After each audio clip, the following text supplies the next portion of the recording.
Good day, and welcome to the Roivant Fourth Quarter 2024 earnings call. At this time, all participants are in listen-only mode. After the speaker's presentation, there will be a question-and-answer session. Instructions will be given at that time. As a reminder, this call may be recorded. I would like to turn the call over to Stephanie Lee. Please go ahead.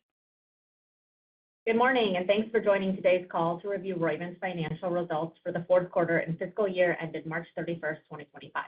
I'm Stephanie Lee with Roivant. Presenting today, we have Matt Gline, CEO of Roivant. For those dialing in via conference call, you can find the slides being presented today, as well as a press release announcing these updates on our IR website at www.investor.roivant.com. We'll also be providing the current slide numbers as we present to help you follow along. I'd like to remind you that we'll be making certain forward-looking statements during today's presentation.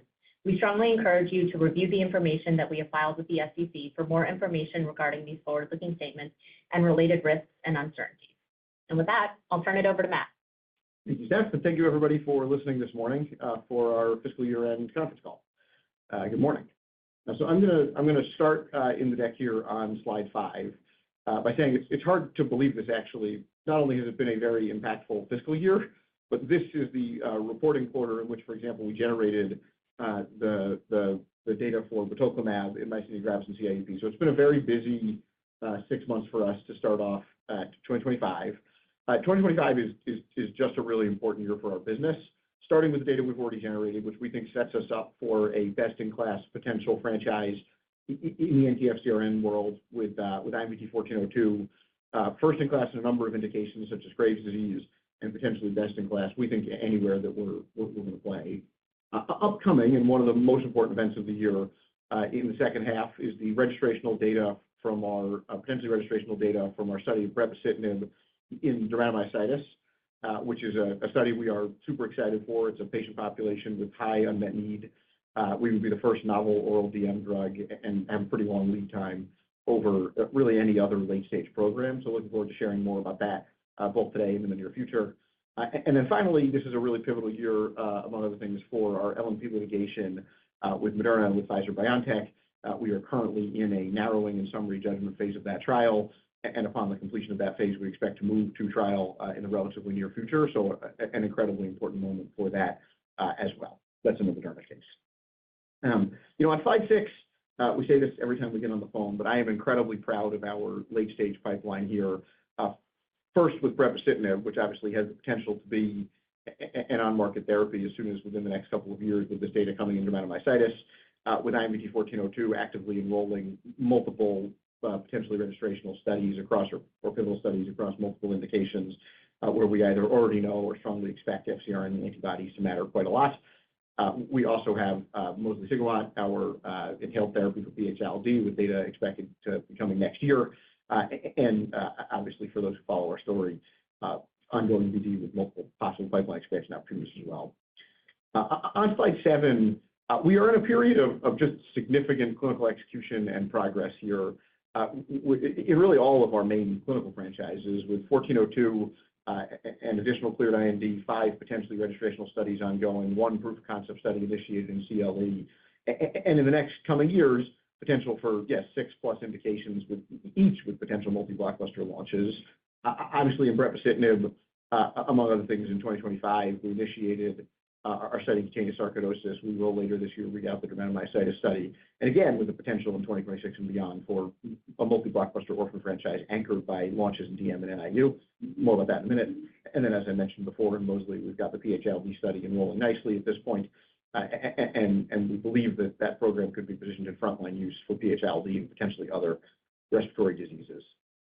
On slide 8, and I don't want to say too much about this yet because we haven't actually generated the dermatomyositis data yet, but on a thematic point that I expect we'll talk more about if that data meets our hopes and expectations, this is really the beginning of a pretty stacked 36 months for us in terms of data and launches, with multiple launches in potential blockbuster indications, first for brepocitinib and then for our FcRn franchise, in a way that we think adds up to one of the most exciting commercial portfolios potentially in I&I over the next couple of years here. So really looking forward to that flow and excited for DM as the sort of first domino. Again, fingers crossed or knocking wood or whatever you do if you're superstitious, that data does what we would like it to do. On slide 9, I guess last overall framing point before I talk about some of the specific programs is, I think one of the things that Roivant has been very focused on over the last couple of years, obviously since the cash inflow from the sale of our anti-TL1A antibody, has been thinking critically and carefully about capital allocation, and we feel very good about where we are right now. We are set up, as we've said before, to capitalize Roivant to profitability, again, with just under $5 billion in cash on the balance sheet today, supporting the current pipeline to profitability, with about $2 billion still in reserve for pipeline expansion and deployment on BD opportunities. And that's against a backdrop of having repurchased already $1.3 billion in our own stock as of 3/31/25. That's reduced our share count by not quite 15%. And that capital return continues on the existing share repurchase authorization. And we continue to think critically about what to do from a capital return perspective thereafter, given our balance sheet. So again, really excited about what we've been able to do from a capital allocation perspective, and excited for the capital position that we are in, particularly in what we acknowledge is a very challenging market for many of our peers and for the industry. Great. So with that as framing comments, I just want to spend a little bit of time on a couple of the key events for this year, starting with brepocitinib, where I do mean a little for a reason that will become obvious in a moment. So on slide 11, just as a reminder, what we're really focused on for brepo is indications with high unmet need that are tailored to our specific novel mechanism with dual TYK2 and JAK1 inhibition. The announced indications so far are DM with the readout that I've talked a lot about already, NIU, which is actively enrolling in our phase 3 program, in our pivotal phase 3 program, where we think there's a very high overall opportunity and very few other therapies approved, and then our proof of concept trial in cutaneous sarcoidosis. We are, as you might expect, also investigating or exploring other areas in which we might like to develop brepocitinib, and you can potentially hear more about those in the coming months. We feel like we've rapidly expanded on this opportunity from when we first initiated the DM trial in 2022, at the same time as proof of concept study in NIU. And since then, we obviously read out that NIU study, initiated the pivotal program in NIU, got going in CS, and are now set up for the upcoming readouts, 3 of which, the pivotal in DM, the pivotal in NIU, and the proof of concept in CS are coming within the next, call it, 18 to 24 months. So again, a really exciting year for brepocitinib. So much so that, and there's details of this on the next slide, on Tuesday, June 17th, we're going to hold an investor event, a sort of mini R&D day, where the Roivant team, together with the Priovant leadership team, Ben Zimmer, CEO of Priovant, will get together, and we're going to do a little bit of DM disease education and some details on the trial design for the ongoing trial, because we hope and expect that people will be watching for that data later this summer, and we want everyone to have a clear frame of reference for what to expect as it comes around. And obviously, we've been excited to watch general progress in that field in recent weeks and months as well, and are pleased with our positioning, both from a timing and structure perspective. So given that we're reserving time for brepo in the future, that's all I'll say about it on this call, but stay tuned for more on that future call. Next, I'm going to talk a little bit about Immunovant and the recent developments in our anti-FcRn antibody franchise. As a reminder, this call also effectively serves as the Immunovant conference call for the quarter of the year, as they're not doing their own IR activities right now. So look, I think everyone is familiar with the overall sort of structure of this story right now, but on slide 14, we really think we have a tiger by the tail in IMVT 1402. We think it's a potential drug that has an opportunity to be a first and best-in-class anti-FcRn across multiple indications. We think we get IgG lowering up to, call it, 80% or the low 80s in studies that is matched with or at the most robust IgG lowering observed, not just, frankly, in anti-FcRn antibodies, but across the field of IgG lowering therapies, with a favorable safety profile that we think gives us overall clean differentiation. We have a great convenient administration with a market-proven, friendly auto-injector device that will be used at launch. We have data that we think validates deeper IgG suppression mattering across multiple indications. Obviously, we felt strongly that the evidence generated in our MG and CIDP studies were constructive to that end. And also, we've got data in Graves. We've got our own data from phase 2 in TED, and we've seen it in multiple other places that there's a clear clinical benefit for patients for whom you can get IgG reduction over 70%. And we hope and expect to continue showing that in our ongoing clinical programs. And then we just a lot of ongoing clinical progress across multiple indications, including the ones I've mentioned, as well as the ongoing studies in D2T, fourth line, rheumatoid arthritis, in Sjogren's, where we have program expected to start this summer, and CLE indications that we've talked a lot about in recent months because we just announced them actually about 5 or 6 weeks ago. And then as a reminder, the IP on 1402 goes out to 2043, so quite a long franchise as well, and that's not including any PTs. So really good setup.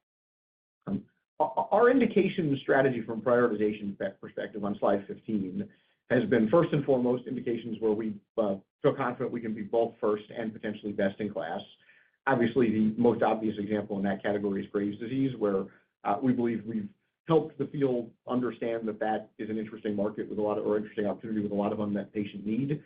We think we are out in front there in terms of working with that field, working with those physicians, working with those sites, and we expect and are working hard to maintain that position of scientific leadership. And then we've also got our ongoing programs in D2T-RA and cutaneous lupus, where we feel like we are first in class in the FcRn field as well.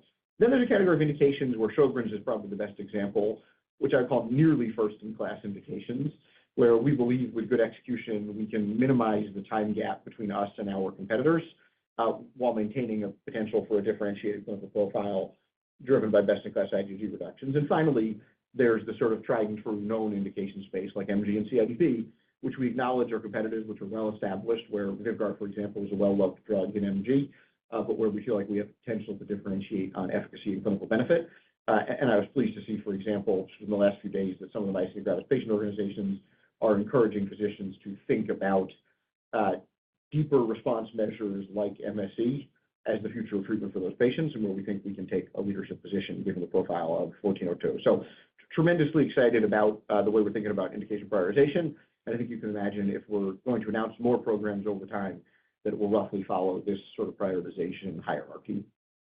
On slide 16, and we've ambitiously called this slide settling the deeper is better debate. I think in our minds, we feel quite confident at this point that deeper IgG suppression across indications is going to yield meaningfully better clinical benefit. We've seen it on this sort of less than 70, greater than 70 IgG reduction cut point, where we've divided our data in multiple indications. We have consistently seen deeper and better responses. That includes in our Graves phase 2a data for batoclimab, where we had 60% of patients effectively off ATDs in the over 70% cohort, compared with just over 20 off ATDs. Again, these are all patients who have normalized T3 and T4. And depending on IgG cutoff, we saw over 50% of patients with minimal symptom expression effectively with clinical remission in myasthenia gravis in the over 70% cohort versus just under a third in the under 70% cohort. And likewise in CIDP on NCAT, we saw a significantly different responder rate in the deeper IgG responders bucket than in the lesser IgG responders bucket. So we really do feel like this is a consistently demonstrated hypothesis. And we think that high dose batoclimab and most importantly high dose IMVT 1402 drive the vast majority of patients into that over 70% bucket. So we think this is representative of what we may be able to deliver as a clinical benefit in those patient populations. So we feel very good about what we have in terms of the profile of the molecule given this data. On slide 17, we do feel like we've set some new benchmarks for efficacy in our MG and CIDP data. In MG, both on an absolute MG ADL improvement as well as on other measures, we think we've shown some of the best observed absolute improvement, and then frankly the best placebo-adjusted MG ADL improvements on things like MSE, where we're putting patients against these sort of deeper, more durable response goals. And so we feel really good about what we're going to be able to deliver in MG with 1402. We're really excited about what we've seen in the available data, pooled due to the ongoing study in CIDP. And then, obviously batoclimab has been consistent with its prior studies in terms of overall tolerability. So a really strong position in terms of what our data has put out here. One point to make, and this is really sort of more specific to MG and maybe some of the comments we've seen from patient groups recently as well, is we believe that the MG field is going to progress from here in a way that is similar to what we've seen in other indications, particularly in immunology, where you go from sort of first generation early therapies that just look at overall response rates, improvement in a physician global assessment in psoriasis, or relatively low relapse rates in MS, or MG-ADL response rates in MG. So once you get to the first generation of innovative compounds, people start talking about remission rates, PASI 75s and higher, EDSS and MS, the higher ACR rates in RA. And in the case of MG, we think MSC is sort of the next generation here of what people are going to look at. And then, as we get to the future here, people looking at PASI 100s in psoriasis for effectively complete clinical cure rates. Same thing in MS, no evidence of disease activity. And we think people are looking at deep and durable responses, many week or many month durability to MSC after therapy is the kind of thing that we think the field is going to move towards in MG. And we think we are in a privileged position to lead the FcRn category in those kinds of endpoints going forward. You can see on slide 19, for example, in the batoclimab MG study, maintenance of minimal symptom expression for greater than or equal to 6 weeks. This is this chart on the bottom right-hand side of slide 19.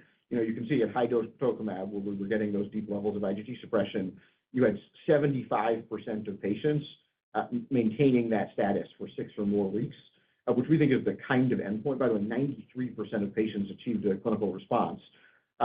We think this is the kind of data that is going to move the market in terms of what patients are looking for in an MG treatment. And so we're excited to focus on those kinds of endpoints in the ongoing phase 3 program, or the ongoing pivotal program in 1402.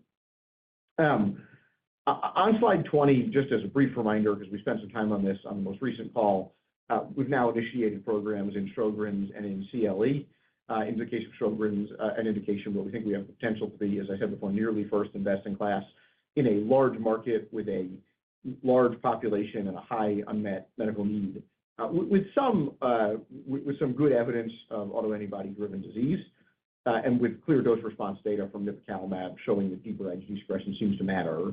And then in CLE, again, with a fairly large market, obviously some good recent data from the field there, with 75,000 addressable patients uncontrolled on standard of care therapy, and with relatively well-identified CLE-specific IgG autoantibodies that are part of the disease presentation. So we're excited about the data we're going to generate there next year. And we obviously have that principal case study data we've already shown for patients who were the first patients in any disease dosed with IMVT 1402 with data reported. Finally, just 2 quick things on slides 21 and 22 here. One is these will both be on clinicaltrials.gov in the near future. Slide 21 is the design of our potentially registrational trial in CIDP for 1402, which is a different design than the first generation of studies that folks like our competitors have run, or even that we ran for batoclimab, but clearly sort of pretty much in line with where we see the field going, and a study that we think gives us a real opportunity to put out some great data in a patient-friendly format, and a design that we think investigators are pretty excited about enrolling patients into as well. And then on slide 22, you can see the design for our second study in Graves' disease, which is now up and running, which will be enrolling patients quite soon. And so that design also is now public. And you can see some of the features here. Notably, although it's not sort of hit you on the face obvious in the design, one of the things we hope you'll get from both of these studies at this point, based on our understanding of the patient population, is some clear information about the impact these drugs are having on proptosis and the progression into TED-like symptoms. And so looking forward to generating that data in these studies as well. On slide 23, I won't go through it in great detail, but this is just rehashing. We feel really, really great about the overall portfolio of indications that we are studying with our FcRn franchise, including just a very large overall potentially addressable U.S. patient population, over 600,000 patients, with a pretty meaningful subset of those patients existing in Graves' disease, which is our sort of lead indication where we feel like we have an opportunity to truly define that opportunity and to be the first out there helping patients. Absolutely jam-packed couple of years ahead, as I led with earlier on slide 24, in terms of data that we expect to generate, obviously including remission data that we said we're going to put out this year in Graves' disease from the batoclimab study, the potentially registrational top-line data coming in TED and batoclimab second half of this year, and then starting next year, a ton of data from 1402, including the open-label period 1 results from the DHTRA study, the CLE study next year, and then potentially registrational data in multiple indications, including Graves and myasthenia gravis in 2027, and Sjogren's and CIDP beyond. So really tremendous couple of years ahead. Eric is in his early days in the role of Immunovant. Really excited about seeing what he's going to deliver there. I think the team over at Immunovant is just super energized to deliver a meaningful product. It's going to help patients a lot, I think. Finally, in terms of business updates on slide 26, just a reminder that this is a really important period for our LNP litigation. We are in effectively the summary judgment phase of the trial. Part of that, which was expected from the beginning, is this is a normal process of narrowing the scope of our claims and Moderna's defenses in the trial. That process is ongoing, and we've had some discussions with the judge about making sure everyone gets that right. Immediately following that, summary judgment motion should be going in, and then we'll be sort of at a pending U.S. jury trial. The date is at the moment TBD, but looking forward to all this progressing in the near future. And then finally, starting next year, we'll have the beginnings of our international trials and litigation that we filed just a couple of months ago. The Pfizer case continues to be ongoing. We are awaiting the Markman ruling, which we think could come this year in the case. So looking forward to all of that. I will now just wrap up quickly with a financial update. I won't read all the numbers on slide 28, but a pretty normal, solid quarter for us from a financial perspective. Obviously, just under $5 billion in cash, as I mentioned, with no debt on our balance sheet as of 3/31, and we continue to reduce share count over time. Overall, sort of net use of cash for the quarter, including everything in terms of both interest income and the sort of pull to par on our treasury securities, is about $150, a little more than $150, between $150 and $160. And so, I think as a quarter for the business, thinking about the business on its own, that's probably like a pretty normal quarter. Obviously, first quarter tends to be a little bigger for us, and then 1402 starts to ramp up over the course of the year. But overall, feeling good about what we're able to do in terms of the cash utilization and capital allocation framework, as I mentioned earlier. I'll wrap up on slide 30 just by saying we have an incredibly data-rich year, 2 years, 3 years ahead of us. Look, there's nothing in our business like putting out data that matters to patients. So looking forward to all of those events and to talking to you all as a part of that. So with that, I will wrap up my prepared remarks. Thank you again for listening, and I will hand it over to the operator for Q&A. Thank you. If you'd like to ask a question, please press star 11. If your question has been answered and you'd like to remove yourself from the queue, please press star 11 again. Our first question comes from Brian Cheng with J.P. Morgan. Your line is open. Hi, Matt. Thanks for taking our call this morning. First, on DM, I assume that you'll touch on this a little bit more at your event next month. How should we think through a win scenario in DM in the back half? And can you tell us a little bit more on what we should focus on at your event, focusing on Tableau next month? Yeah, thanks, Brian. And by the way, I pointed out, I said later this summer on DM data. What I meant was later this year. I think we said second half for that data. It should be sort of sometime early fall, probably. Look, I think in terms of what we're looking for in the DM study, and we've been pretty consistent in this point, I think what we need to win in DM is a positive study. We need statistically significant separation from placebo on TIS and a p-value. And the reason I say that is, look, first of all, this is a patient population with very high unmet medical need. The only real novel approved therapy is IVIG, which has a lot of liabilities associated with it. It's a patient population that is eager for new therapeutic options. It's a physician population that understands our mechanism and is excited for what we can do. And so we feel like we are primed for a successful study really being the goal in terms of what winning looks like. So, I think that's it. I think there's a lot of great properties of JAK and TYK2 inhibition, speed of onset, et cetera, that we hope will show in the data. But I think success really here is about a positive study. And remember that the safety and tolerability profile of JAK inhibitors is well understood. So I think we should be sort of coming in within expectations there. In terms of what to focus on the event next month, I think the truth for us is because it has been such a busy 24 months in our business, I think the irony of it all is, although this is a potentially registrational readout, it has in some ways flown under the radar a little bit. And so I think most of what we're hoping to do is to make sure everyone's on the same page about what dermatomyositis is, about what the endpoints are in the study, how we're measuring them, how JAK inhibition works, and how we see the commercial opportunity, and to give the world a chance to hear from Ben and his team who are actually running that study in advance of the data that comes later this year. So I think that's what we're looking for in the event. I think, again, really, in particular, focusing on just the high quantum of unmet medical need in DM patients. Thanks, Brian, for the question. Mhm. And maybe just one quick follow-up on the LNP litigation against Moderna. In a recent docket update, there is an update related to potentially narrowing the case, based on a number of patent claims. Can you shed some light on, what that potentially could mean, and what is a potential next milestone actually, regarding the potential case narrowing? Any color they can provide would be super helpful. Yeah, look, I think it's hard to comment on ongoing litigation, any specificity, but it is a normal part of patent cases that the number of claims gets narrowed before trial. Remember, these are jury trials, so ordinary people are on the other side of the court, and you want to make sure that you are presenting a case to them that is circumscribed in a way that everybody in the courtroom can get through in a reasonable amount of time. And so that's the phase we're in. The way it works is that we discuss with Moderna and with the judge, and we agree on what the narrowing of the case is going to look like. And so I think the parameters of that will be evident in the relatively near future. But mostly, I think that there's nothing much that's like interesting or important coming out of that narrowing. And you can imagine we're focused on presenting our best possible case and presenting it in the cleanest and most straightforward way. Great. Thanks for taking our question. Thanks, Brian. Thank you. Our next question comes from David Risinger with Leerink Partners. Your line is open.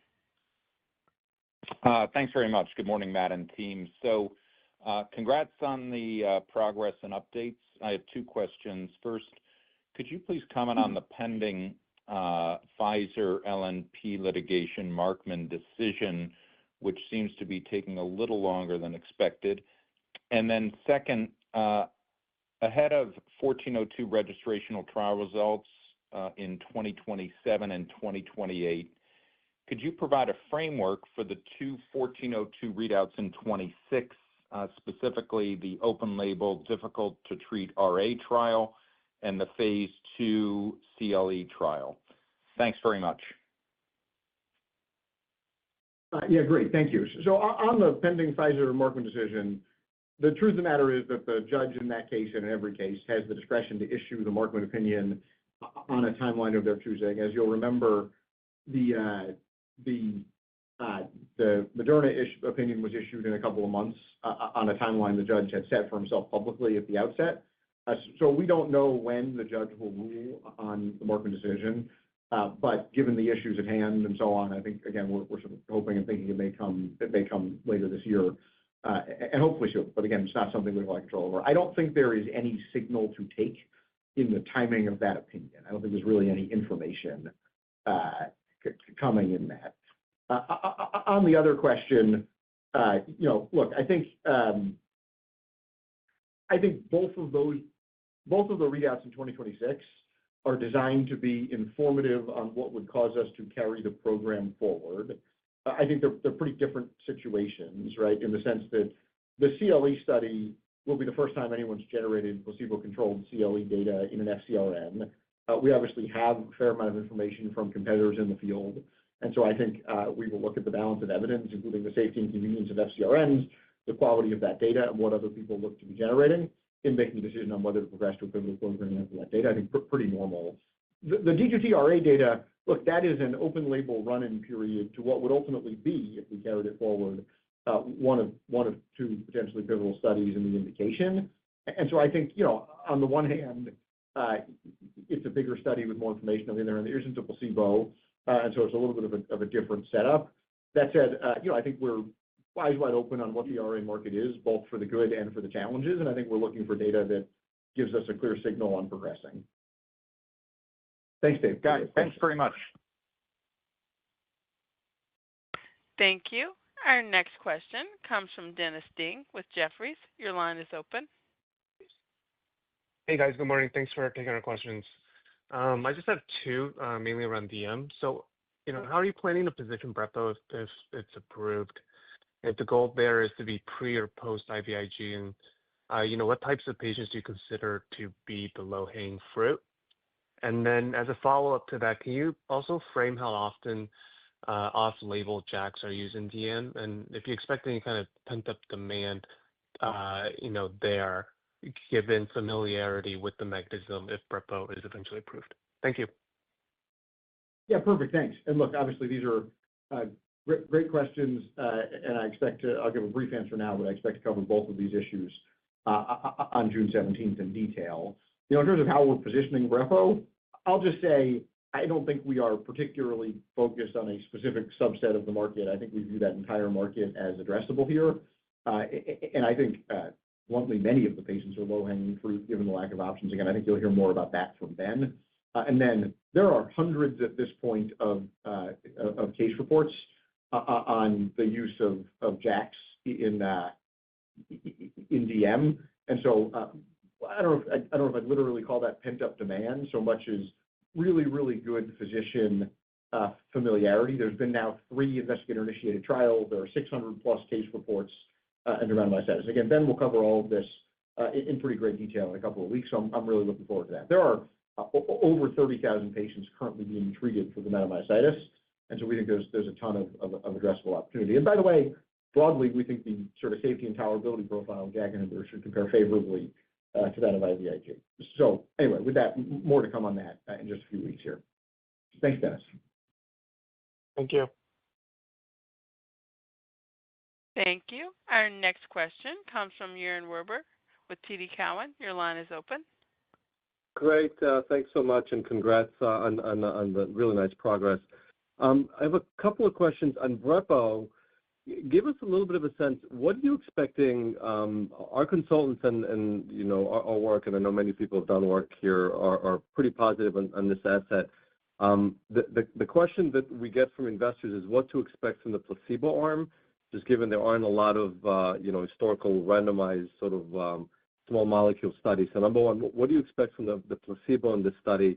And then secondly, so you have about $200 million left under the stock buyback. Is that something you'll take care of pretty quickly? And is there contemplation to open another buyback? Thank you. Yeah, thanks, Yaron. Both good questions. On the buyback question, Richard, let me know if there's anything to add here. But I think you can imagine we're continuing to use that and happy to continue to use the existing authorization. I think once we conclude the existing authorization, we'll take a look at our overall capital picture in the market and make decisions on where to go from there. Anything you'd add, Richard? No, I think that's exactly right. Great. And then on the placebo arm in DM, look, I agree that is a reasonable question, and certainly in immunology studies in general, it's something that people have to focus on. Obviously, TIS as an endpoint has various properties that make it fair to ask the question. I'll point out 2 things. One is, really one thing, which is that we now have the published data in abstract form from the Vyvgart myositis study, different patient population that's across multiple myositis types. But at 24 weeks, they saw a 30 to 35-point TIS. That's without steroid taper that we have in our study. That's 24 weeks. Our study is 52. I think it was nice to see in that study a relatively well-behaved placebo, nice separation for the drug, and a nice low p-value. And so I think that's the sort of thing that is encouraging. But I'll bite my nails through the readout just like anyone would in our position. Thank you. Thank you. Our next question comes from Sam Slutsky with LifeSci Capital. Your line is open.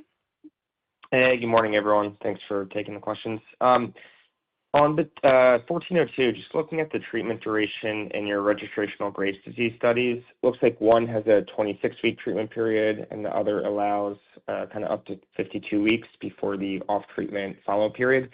Just kind of curious on how you're thinking about the typical duration of treatment in the real world for Graves'. Would that be restricted, or could some patients be treated kind of post 52 weeks possibly? Yeah, thanks, Sam. It's a great question. I think the first thing to say, a few things to say. One is this is now a competitive field, and so I think we're focused on our competitive differentiation, and we have more data than anybody else does to inform the design of these studies because we have the batoclimab phase 2 data. It's definitely the case that Graves' disease is chronically treated now, and that many patients are on long-duration methimazole. In fact, one of the things that is a focus for us is patients who are uncontrolled despite being on long duration methimazole therapy. And so I think there is certainly a possibility for chronic therapy, as with many other autoimmune diseases. Obviously, one factor that goes into this is the possibility of clinical remission, which is something that happens in a subset of patients who are able to get controlled on methimazole. We are putting out data at some point later this year, or expecting to, on our own clinical remission from the batoclimab study. And so I think that'll be important. Obviously, until there are novel therapies in Graves' disease, the exact treatment paradigms are uncertain. But I think there's certainly an opportunity for chronic therapy. And I don't think anything about our study leaves us with an expectation of like an on-label limitation of duration. Okay. And then just quickly too, obviously some patients with uncontrolled Graves' disease will have thyroid eye disease in the real world.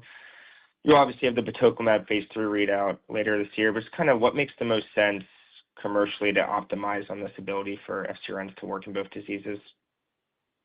Yeah, I think the studies that we are running in Graves are optimized to give us a lot of useful information and data to share in various forums, including potentially on label, depending on how we design the final stats plan and things like that, around proptosis, the development of proptosis in active Graves patients, the time to develop proptosis, the amount of proptosis that people come into the study with, and how it sort of evolves over time.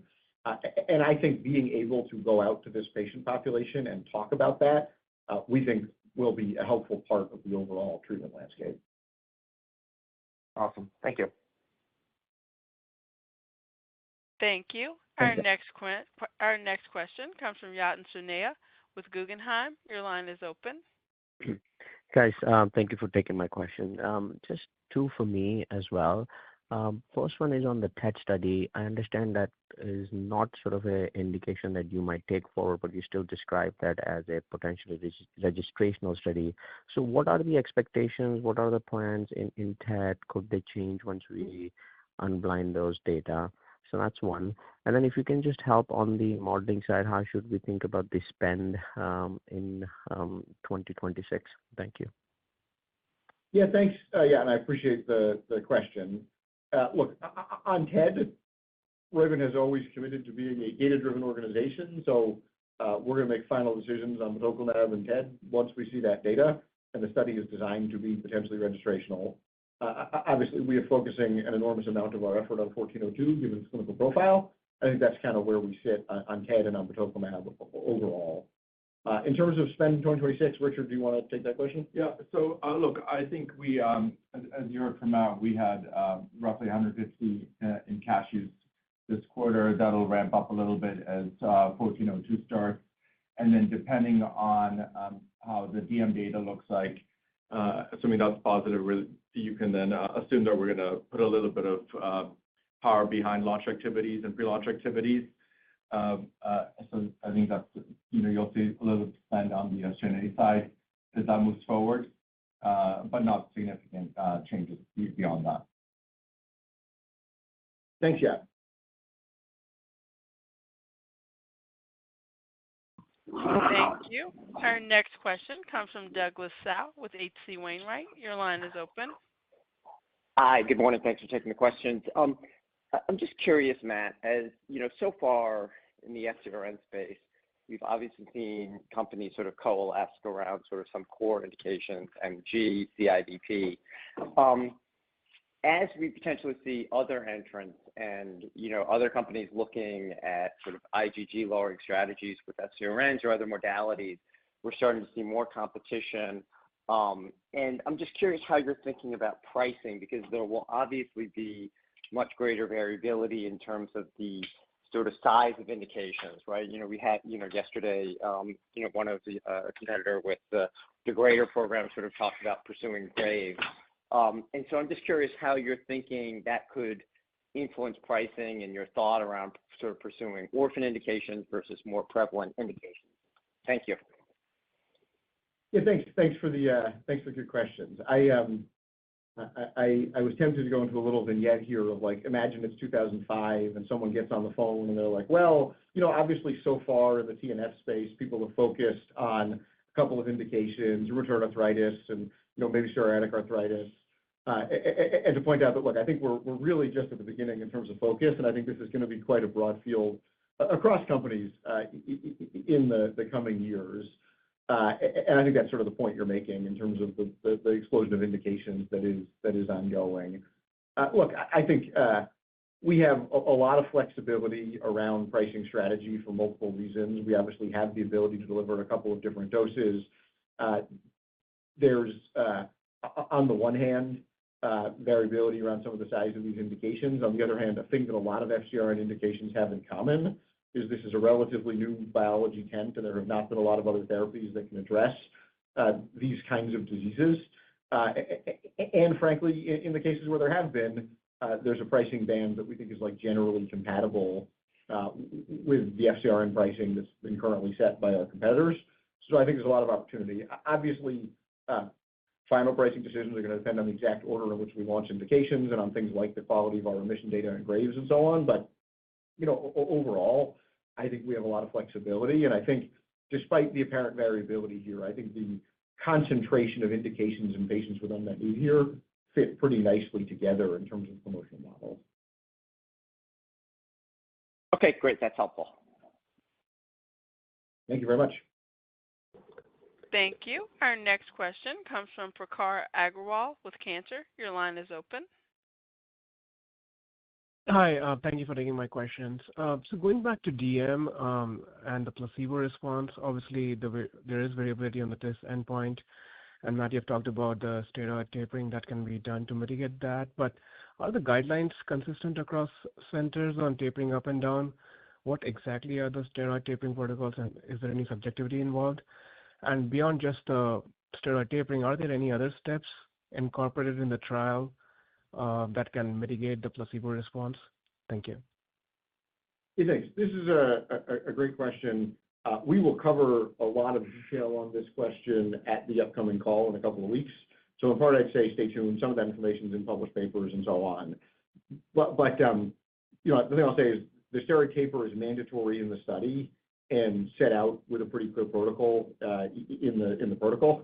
And so I think we expect it is being relatively consistently applied here, given the way the study is designed. So, and I think the team's done a pretty careful job making sure of that. Again, Ben will talk more about it.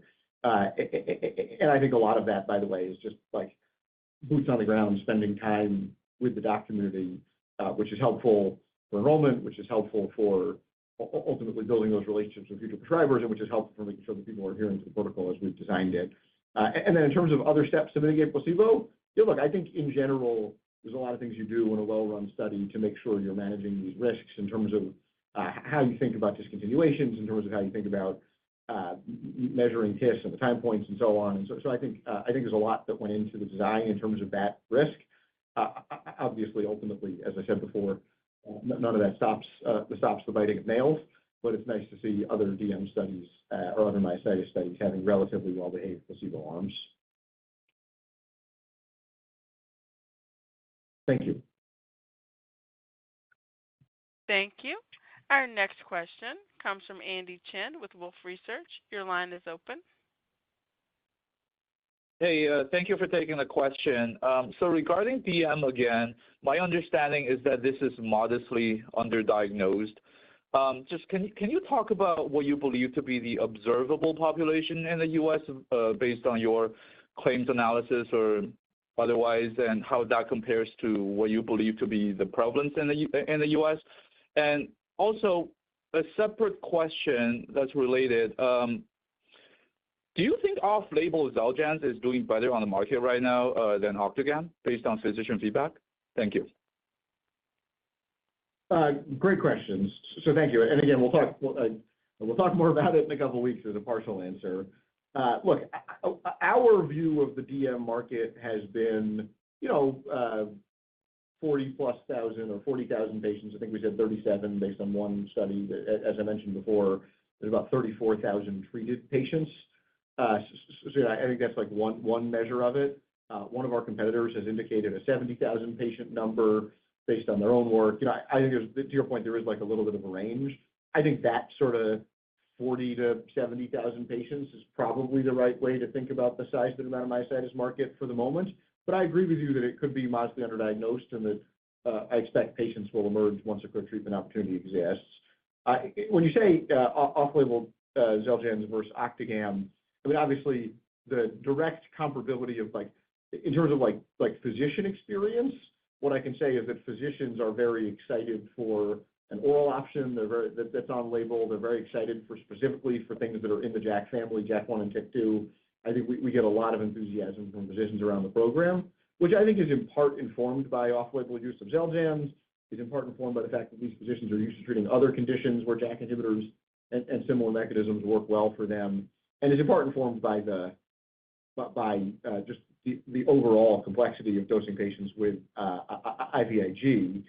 And then, as a reminder, relative to Xeljanz, Brepo obviously does more than just JAK1 inhibition, and we think both JAK1 and TYK2 have the potential to be meaningful contributors to value here. And we think that is something that physicians, frankly, already in the study understand, and we think they will understand it better once we have more of an opportunity to talk to them about the data. Thanks, Andy. Thank you. Thank you. Our next question comes from Thomas Smith with Leerink Partners. Your line is open. Hey, guys. Good morning. Thanks for taking the questions. Just on 1402 and the potentially registrational trial design for CIDP, you mentioned in the prepared remarks it's a bit of a different design relative to some of the other contemporary studies. You don't have the washout period, which I think should help drive enrollment, but you also won't be measuring response rates. Could you just elaborate a bit on why you chose this design and how you're going to optimize for patient selection, and then how you expect this data set will help position you commercially with 1402? Yeah, thanks. It's a great question. And I say, look, there are fundamentally three factors driving the overall change in the way CIDP studies work in the world. One is the FDA, who has made no secret about the fact that they do not like the previous set of designs for CIDP studies. And the agency cares very much about aspects of this design, principally the sort of the direct placebo control versus the randomized withdrawal piece. Then, and you mentioned this correctly, studies are moving away from these washouts. The truth is that physicians and investigators hate the washouts because they suck for patients. And so, I think, therefore, in a competitive environment for CIDP studies, but also just in general, it's gotten to be pretty important to offer a patient-friendly sort of setup here. And then the third thing, which I think enables all of it, is the field broadly has figured out how to select the right patients for CIDP studies vastly, vastly better than we knew a few years ago. And so, in our shadow study, for example, we were able to select patients, almost all of whom flared on withdrawal therapy during the washout period. And so I think based on the quality of patients that we were able to select for in the batoclimab study, I think we feel like the sort of top of the funnel inflow activities have gotten good enough here that we can offer a patient-friendly, no washout solution and still have a good setup on the program. And, maybe at some point we'll put out the specific data, but as I said, I think the data from the washout period of the batoclimab study strongly suggests that we are getting the patient population that we want into the study. Thanks very much. Thank you. Our next question comes from Yasmeen Rahimi with Piper Sandler Company. Your line is open. Hi, this is Dominic on for Yaz. Thank you for taking our questions and congrats on a great quarter. So kind of, I guess, a follow-up to the CIDP study. Could you just remind us what the study was powered for, key primary endpoint as well as the secondaries? And then on that, what was the rationale for selecting the 600 milligram dose in the study? Thank you. So we have not yet said what the study is powered for in terms of primary and secondaries. We have some time there, but maybe we'll share some more information about the specific sort of goals of that study in the coming months.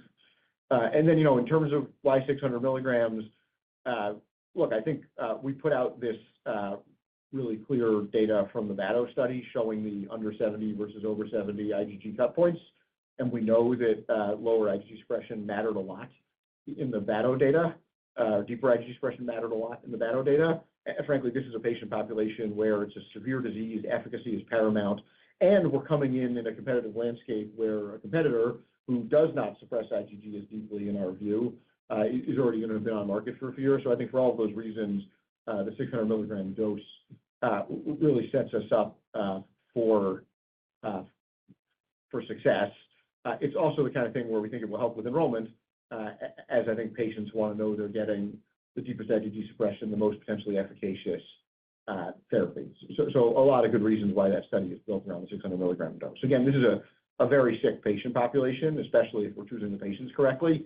And remember, at the beginning of the study, these are many patients who are coming in, for example, controlled on IVIG, and they're being forced to wash out, and we want the patients who are going to work to really work. It's also a 2-to-1 randomized study, so most of these patients will be on drug. Well, thanks. Great question. Thank you. That's all the time we have for questions. I'd like to turn the call back over to Matt Gline for closing remarks. Fantastic. Thank you, everyone, for listening. Thank you to all the teams of both Roivant and Immunovant who get all of these filings together. Thank you to the investigators and patients who are working with us on our studies and trusting us with their care. And looking forward to a really exciting, important second half of the year ahead here, or I guess 3/4 of the year, although it feels like it's going fast. So I hope to be back on the phone with all of you soon, including the next couple of weeks for the dermatomyositis event together with them. Have a great day. Thank you for your participation. You may now disconnect. Everyone, have a great day.